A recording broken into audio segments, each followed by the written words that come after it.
Assalamualaikum warahmatullahi wabarakatuh. Perkenalkan, kami dari kelompok 6 akan mempresentasikan tentang bioptik pada sistem mata. Anggota kelompok kami yaitu yang pertama Lulul Mukarromah dengan NIM 1130222096. Kemudian yang kedua yaitu Afrida Eka Putri dengan NIM 1130222144. Yang ketiga yaitu Siska Priyanti dengan NIM 1130220084. Dan yang terakhir yaitu Zadatul Fazia dengan NIM 1130220012. Baiklah, langsung saja pengertian bioptik. Definisi bioptik merupakan susunan atas kata bio dan optik. Bio berkaitan dengan makhluk hidup atau zat atau bagian tertentu dari makhluk hidup. Sedangkan optik dikenal sebagai bagian ilmu fisika yang berkaitan dengan cahaya atau berkas sinar. Fokus utama di bioptik adalah terkait dengan indera penglihatan manusia, yaitu mata. Mata menjadi alat optik yang paling penting bagi manusia atau makhluk hidup. Sebagian besar pengetahuan kita tentang dunia di sekeliling kita dapat kita ketahui melalui mata. Perasaan tidak berdaya yang muncul saat kita terperangkap dalam kegelapan di lingkungan yang asing merupakan petunjuk kuat akan ketergantungan kita pada penglihatan. Indera penglihatan terdiri dari 3 komponen utama. Yang pertama yaitu mata yang memfokuskan bayangan dari dunia luar ke retina. Kemudian yang kedua yaitu sistem syaraf mata yang memberi informasi kotak. Dan yang terakhir atau yang ketiga yaitu korteks penglihatan, salah satu bagian yang menganalisa penglihatan tersebut. Baiklah, slide selanjutnya akan dilanjutkan oleh teman saya.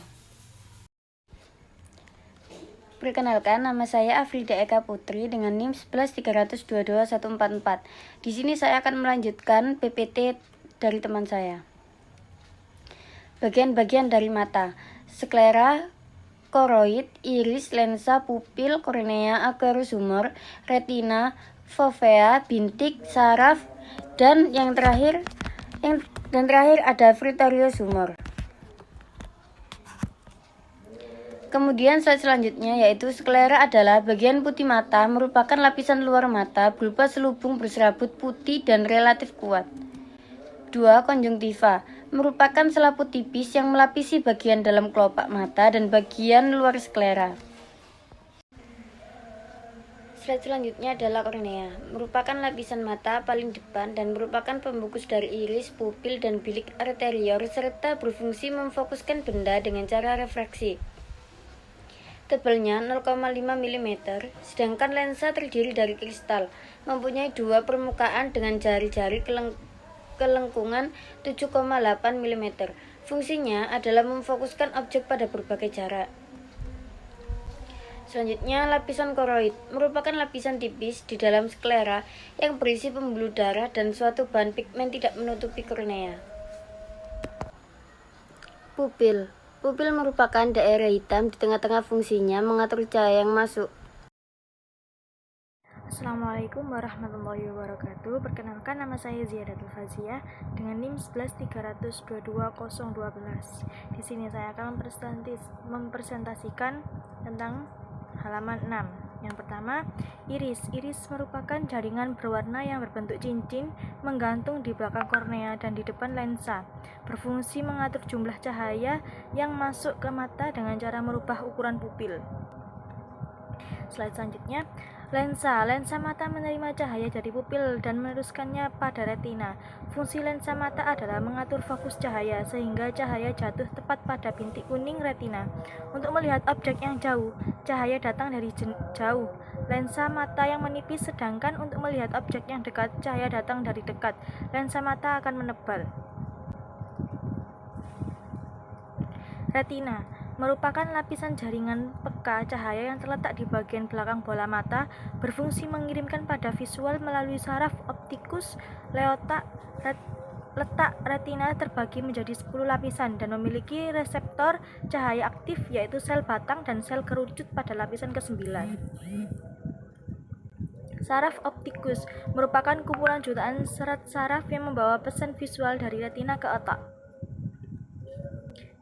Bintik buta merupakan tempat percabangan serat saraf, dan pembuluh darah ke retina, tidak mengandung sel batang ataupun kerucut. Saya Siska Priyanti dengan NIM 11300 22084. Baiklah, di slide selanjutnya saya akan menjelaskan tentang humor vitreous. Humor vitreous merupakan gel transparan atau cairan kental yang terdiri dari bahan berbentuk serabut, terdapat di belakang lensa dan di depan retina, atau mengisi segmen posterior mata.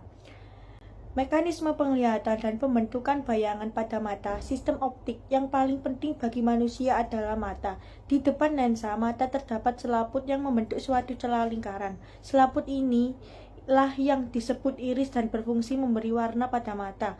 Celah lingkaran disebut pupil. Lebar pupil dikendalikan oleh iris sesuai dengan intensitas cahaya yang mengenainya. Jumlah cahaya yang memasuki mata dikendalikan oleh iris. Iris mengatur ukuran biji mata, sedang tebal lensa dikendalikan oleh otot silari. Jenis-jenis mata dan teknik koreksi. Mata normal, sering disebut juga menatap emetrop. Mata normal memiliki titik dekat 25 cm dan titik jauh tak terhingga. Apabila mata memiliki titik dekat tidak sama dengan 25 cm dan titik jauh tidak sama dengan tak terhingga, maka dikatakan sebagai cacat mata. Hal ini mengakibatkan mata sulit melihat benda yang jauh maupun dekat karena bayangan tidak jatuh tepat pada retina. Rabun jauh disebut juga mata terang dekat memiliki titik dekat kurang dari 25 cm atau lebih dari 25 cm dan titik jauh. Pada jarak tertentu orang yang menderita miopi dapat melihat dengan jelas benda pada jarak 25 cm tetapi tidak dapat melihat benda jauh dengan jelas. Rabun dekat memiliki titik dekat lebih dari 25 cm dan titik jauhnya pada jarak tak terhingga. Penderita rabun dekat dapat melihat jelas benda-benda yang sangat jauh tetapi tidak dapat melihat benda-benda dekat dengan jelas. Mata tua, jenis mata ini bukan termasuk cacat mata, disebabkan oleh daya akomodasi berkurang akibat bertambah usia. Letak dekat maupun titik jauh telah bergeser. Titik dekatnya lebih dari 25 cm dan titik jauhnya hanya pada jarak tertentu. Pada penderita presbiopi normal, jenis mata ini dapat ditolong dengan kacamata berlensa rangkap atau minus di atas dan plus di bawah yang disebut kacamata bifokal.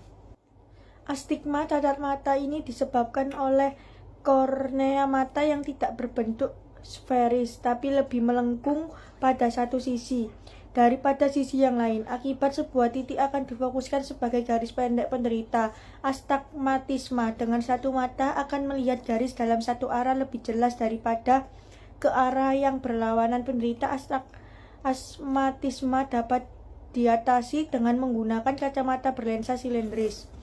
Mata campuran, penderita yang matanya sekaligus mengalami presbiopi dan miopi maka memiliki titik dekat yang letaknya terlalu jauh dan titik jauh terlalu kecil, dapat ditolong dengan kacamata berlensa rangkap atau bifokal atau negatif di atas positif di bawah.